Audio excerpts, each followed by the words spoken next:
Hello दोस्तों। तो आज हम आपको गतिमान आवेश तथा चुंबकीय क्षेत्र का लास्ट टॉपिक पढ़ाने वाले हैं। बहुत इम्पोर्टेंट मोस्ट इम्पोर्टेंट टॉपिक आप लोगों के सामने आज हम लेके आए हैं। दो समांतर धारावाही तारों के बीच बल। यहाँ से प्रश्न 100% पूछा जा रहा है। पिछले 3-4 सालों से देखा जाए तो ये टॉपिक आपके एग्जाम में लगातार पूछा जा रहा है। या तो यहाँ से डेरिवेशन या तो न्यूमेरिकल या दोनों पूछा जा रहा है। तो पिछले सत्र भी यहाँ से न्यूमेरिकल और डेरिवेशन पूछा गया, इसके पहले भी न्यूमेरिकल डेरिवेशन पूछा गया था, तो इस बार भी पूछा जाएगा। इसलिए आपकी तैयारी 100% इसकी होनी चाहिए, तो कोई भी क्वेश्चन छूटना नहीं चाहिए। इस उद्देश्य के साथ मैं अजीत कुमार पटेल आप सभी लोगों की बेहतरीन तैयारी के लिए आपके सामने उपस्थित हुआ हूँ। तो चैनल को लाइक सब्सक्राइब शेयर जरूर कीजिएगा। आइए चलते हैं। तो दो समांतर धारावाही तारों के बीच बल। अब दो तार हमने मान लिया पी क्यू और आर एस, ये दो समांतर तार है जिनके बीच की दूरी कितनी है, आर है।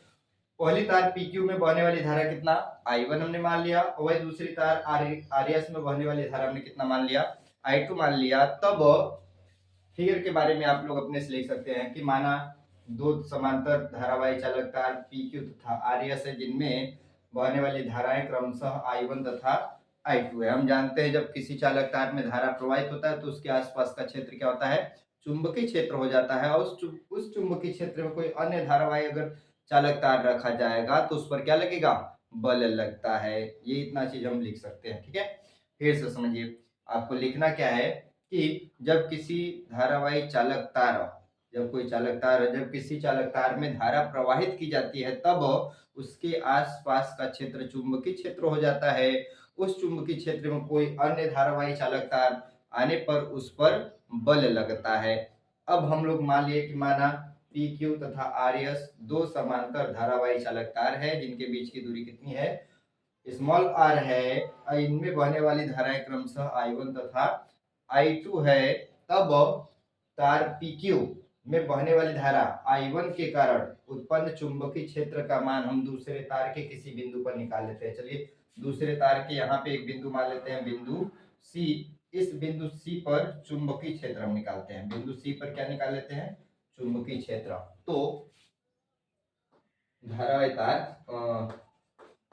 तार किसमें, PQ, तार PQ में I1 धारा के कारण, I1 धारा के कारण, तार PQ में I1 धारा के कारण बिंदु R दूरी पर, R दूरी पर बिंदु कौन, R दूरी पर बिंदु C पर उत्पन्न चुंबकीय क्षेत्र, C पर चुंबकीय क्षेत्र, चुंबकीय क्षेत्र का जो फार्मूला है B बराबर, B इज इक्वल टू कितना, सीधा तार, ये जो PQ तार है यह सीधा तार है, तो सीधे तार के लिए चुंबकीय क्षेत्र B is equal to mu naught upon 2 pi I by R होता है। तो तार PQ में धारा कौन है, I1 है, तो I1 बटे R लिया जाएगा, ठीक है। ये चुंबकीय क्षेत्र का मान आ गया, इसको समीकरण 1 दे देते हैं। अब ये जो दूसरा तार RS है उस तार में भी धारा प्रवाहित हो रहा है, तो यह भी चुंबक की तरह काम करेगा। यह चुंबक की तरह काम करेगा तो यह एक चुंबकीय क्षेत्र किसमें है, बी में है। तब उस पर क्या लगेगा, बल लगेगा। तो उस बल के लिए चलते हैं। तो चुंबकीय क्षेत्र, चुंबकीय क्षेत्र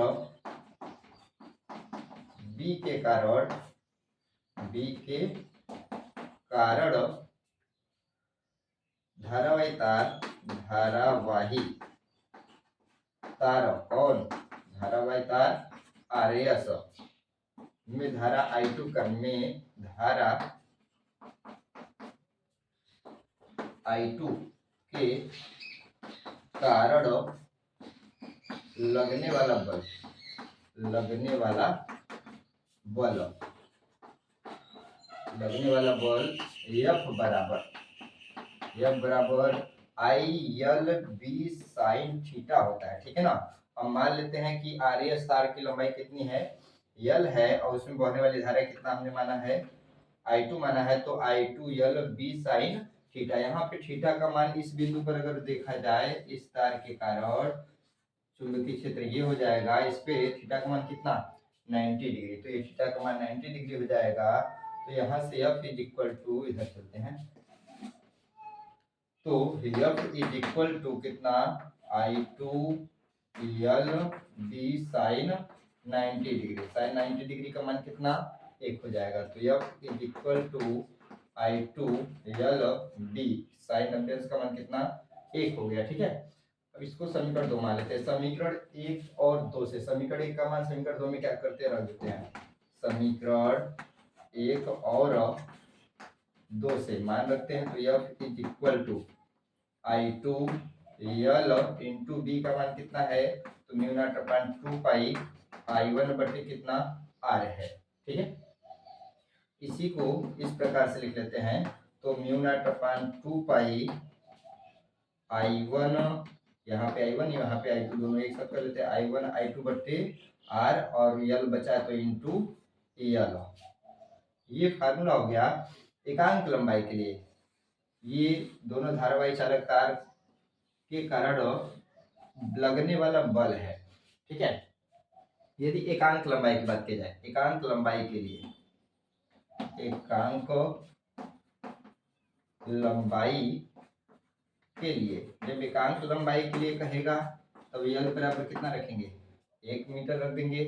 ठीक है, 1 मीटर रखेंगे। तो बल की बात करते हैं, तब उनके बीच में जो बल लगेगा, बल F इक्वल टू कितना, mu naught upon 2 pi I1 I2 बटे R। एकांक लंबाई के लिए जो बल लगेगा वह F बराबर mu naught upon 2 pi I1 I2 बटे R हो जाएगा। आई होप आपको ये अच्छे से समझ में आया होगा। एक बार फिगर के बारे में आप लोग देख लीजिए। फिगर के बारे में क्या लिखेंगे कि जब किसी धारावाही चालक तार, फिर से समझिए फिगर के बारे में क्या लिखेंगे।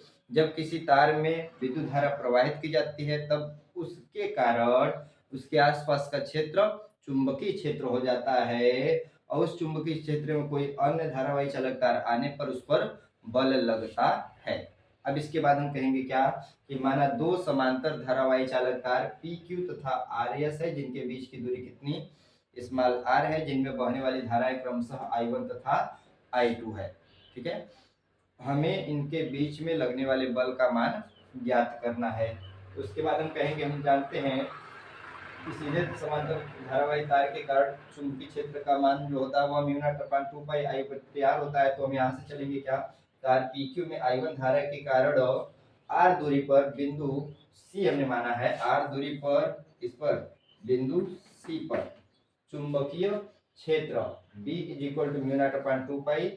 अब इसमें धारा I1 है तो I1 बटे दूरी कितना है, R है।